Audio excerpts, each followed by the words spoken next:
16 में लोगों को वचन दिया था कि एक बार मुझे आशीर्वाद दीजिए, ये जो आपका शिकायत है, ये जो उपराग है, मैं आने वाले वर्षों में इसको दूर करने का प्रयास करूंगा। ये सबसे बड़ी मेरी उपलब्धि है। मेरा प्रयास होगा कि मुख्यमंत्री वृद्धजन पेंशन या दिव्यांग पेंशन या विधवा पेंशन समय पर सब लोगों को मिले।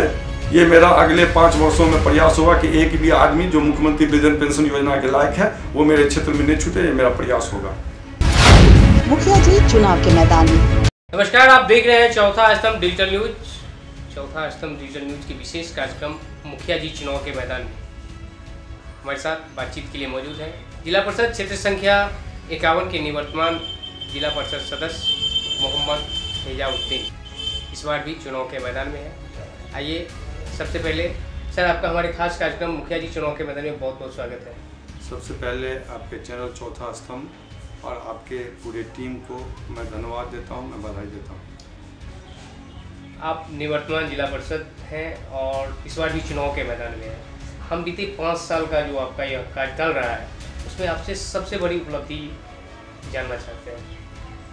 मेरी जो एक सबसे बड़ी उपलब्धि है, विगत 3 बार के चुनाव में 2001 से लेकर 2016 तक 3 बार जो हमारे माननीय जिला परिषद सदस्य बने, तो जब चौथी बार मैं 2016 के चुनाव मैदान में था तो लोगों की सबसे बड़ी शिकायत ये थी कि जिला परिषद सदस्य को हम लोग वोट देते हैं, चुनाव जीतने के बाद हमसे मिलने नहीं आते हैं। लेकिन जब आज आप क्षेत्र में घूमेंगे तो एक भी टोले में, एक भी मोहल्ले में, एक भी वार्ड में आपको लोग ये शिकायत नहीं करेंगे कि इस बार जो जिला परिषद सदस्य जीते थे 2016 में, वो चुनाव जीतने के बाद क्षेत्र में नहीं आए या लोगों से नहीं मिले। ये मेरी सबसे बड़ी जीत है। जो मैंने 2016 में लोगों को वचन दिया था कि एक बार मुझे आशीर्वाद दीजिए, ये जो आपका शिकायत है, ये जो उपराग है, मैं आने वाले वर्षों में इसको दूर करने का प्रयास करूँगा। ये सबसे बड़ी मेरी उपलब्धि है। जनता से किए वादे कि मैं आपके बीच में ही रहूँगा, आप उसको पूरा किए और इसे अपनी उपलब्धि मानते हैं। हम सर कार्य क्षेत्र में भी आपकी उपलब्धि जानना चाहते हैं। सबसे जो मेरा प्रायोरिटी था बिजली और सड़क और सामाजिक सुरक्षा योजना का पेंशन। सड़क के क्षेत्र में चूँकि जिला परिषद के पास फंड का अभाव होता है, हम चाह के भी सड़क नहीं बनवा सकते हैं। जिला परिषद सदस्य को जो राशि मिलती है वो नाम मात्र राशि मिलती है और जिला परिषद सदस्य का क्षेत्र बहुत बड़ा होता है। उसमें वो कोशिश भी करेगा तो अपने फंड से, जिला परिषद के राशि से वो विकास का कार्य सारी जगह नहीं कर सकता। उसके बावजूद भी हमने प्रयास किया कि जो छोटी छोटी गली की सड़कें हैं जिसकी जर्जर स्थिति है, मैंने उसको बनवाने का प्रयास किया। उसके बाद मेरा सेकेंड प्रायोरिटी था बिजली। जब मैं चुनाव क्षेत्र में था तो मेरे क्षेत्र अंतर्गत प्राय 5 पंचायत में जो पुराना तार, जर्जर तार था वो लगा हुआ था। हर जगह पुराने खंभे लगे हुए थे। कई जगह बांस बल्ला के सहारे बिजली की आपूर्ति की जा रही थी, जिस कारण बरसात के मौसम में, आंधी तूफान के मौसम में बांस गिर जाता था और उसके कारण बिजली 4-4 दिन, 5-5 दिन उन लोगों का बाधित रहा करता था। तो मैंने लोगों से वादा किया था कि मुझे आप जिताइए, मुझे आप आशीर्वाद दीजिए। सरकार का जो बिजली का योजना है उसको हम अपने जिला परिषद क्षेत्र में 100% उतारने का प्रयास करेंगे और मुझे लगता है कि उसमें बहुत बड़ी मुझे कामयाबी मिली। सरकार का योजना था जो हर घर में बिजली पहुंचना चाहिए।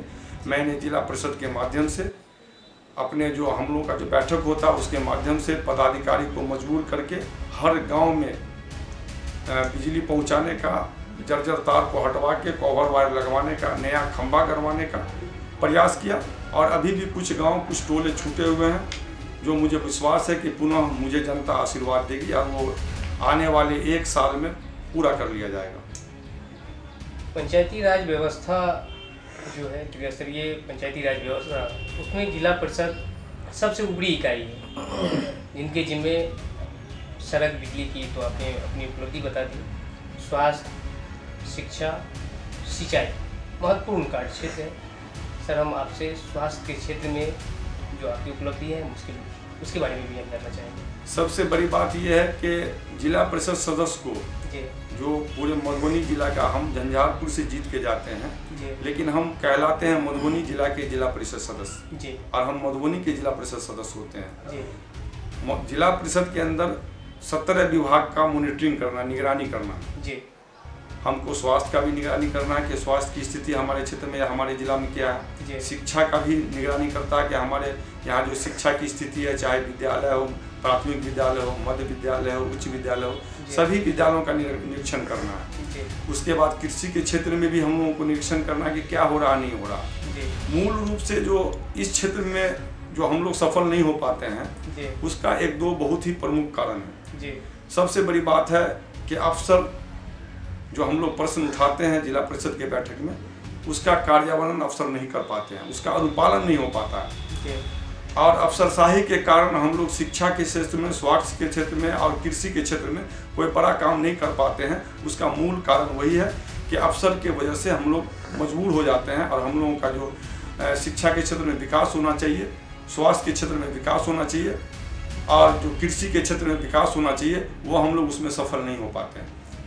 चाहकर भी बहुत आप नहीं कर सकते, नहीं कर पाते हैं। मन में बहुत कुछ रहता है, लेकिन वहाँ जाके मजबूर होते हैं, जहाँ पर अफसर के भरोसे हम लोग को चलना पड़ता है। और अफसर जो है चाहता नहीं है कि जिला परिषद के आवाज़ पर, जिला परिषद के प्रश्न पर हम अग्रतर कार्रवाई करें, ये अफसर नहीं चाहता है। सिस्टम में खामियां है, इसका खमियाजा क्षेत्र की जनता और चाहकर भी जनप्रतिनिधि उसको पूरा नहीं कर पाते हैं। बहुत सारा मामला है जिसे माइक पे नहीं बोला जा सकता है जी, लेकिन जनता भी जानती है। हाँ, लेकिन बहुत सारे अब जो स्थिति है पंचायतों में, जो त्रिस्तरीय पंचायती राज है, उसमें जो स्थिति है, अब जनता तक सारी बात पहुंच गई है, जनता सब बात को जानती है, हमको बोलने की आवश्यकता नहीं है। इस बार जनता से वादे,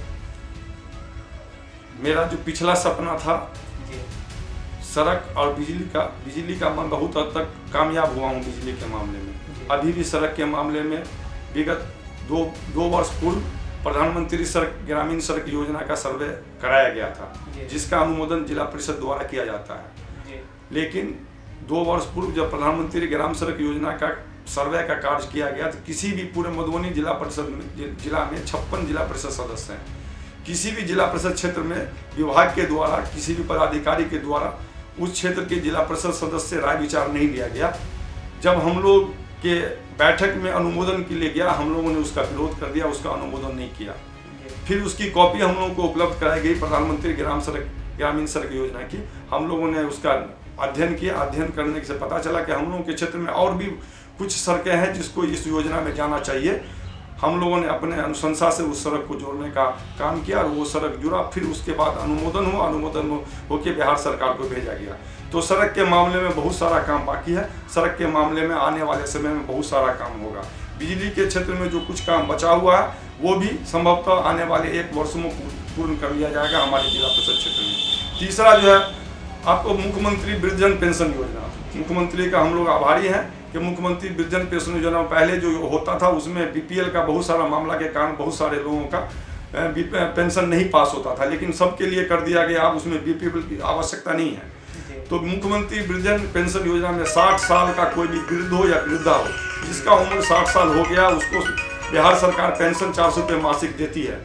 उस काम में हमने बड़े पैमाने पर पिछले 2 वर्षों में बहुत सारे लोगों का मुख्यमंत्री वृद्धजन पेंशन योजना स्वीकृत कराया।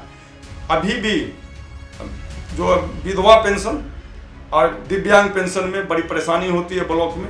विधवा पेंशन 4-4, 5-5 महीने आवेदन देने के बाद स्वीकृत नहीं होता है। दिव्यांग पेंशन 4-4 महीने, 5 महीने आवेदन देने के बाद स्वीकृत नहीं होता है। अफसरशाही और ब्लॉक में कर्मी के लापरवाही के कारण समय पर वो पेंशन उन लोगों को नहीं मिल पाता है। मेरा प्रयास होगा कि मुख्यमंत्री वृद्धजन पेंशन या दिव्यांग पेंशन या विधवा पेंशन समय पर सब लोगों को मिले। ये मेरा अगले 5 वर्षों में प्रयास होगा कि एक भी आदमी जो मुख्यमंत्री वृद्धजन पेंशन योजना के लायक है वो मेरे क्षेत्र में नहीं छूटे। ये मेरा प्रयास होगा। सर, हम अपनी तरफ से आपसे सवाल करना चाहते हैं।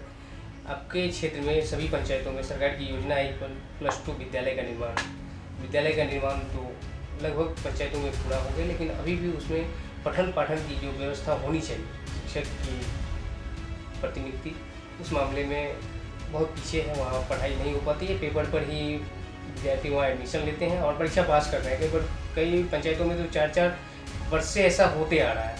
क्या उम्मीद की जा सकती है अगले पंचवर्षीय कार्यकाल? हमारे जिला परिषद क्षेत्र अंतर्गत 5 पंचायत आते हैं। परसा, वहाँ भी उत्क्रमित उच्च विद्यालय बना दिया गया सरकार के द्वारा। वहाँ भी अभी भी शिक्षक का अभाव है। शिक्षक नियोजन का प्रक्रिया चल रहा है। शिक्षक नियोजन जब पूर्ण हो जाएगा तो वहाँ शिक्षा का कार्य भी दुरुस्त कर लिया जाएगा। उसके बाद संग्राम पंचायत में भी अररिया में उत्क्रमित उच्च विद्यालय है, वो कार्यरत है, वहाँ भी शिक्षक का अभाव है।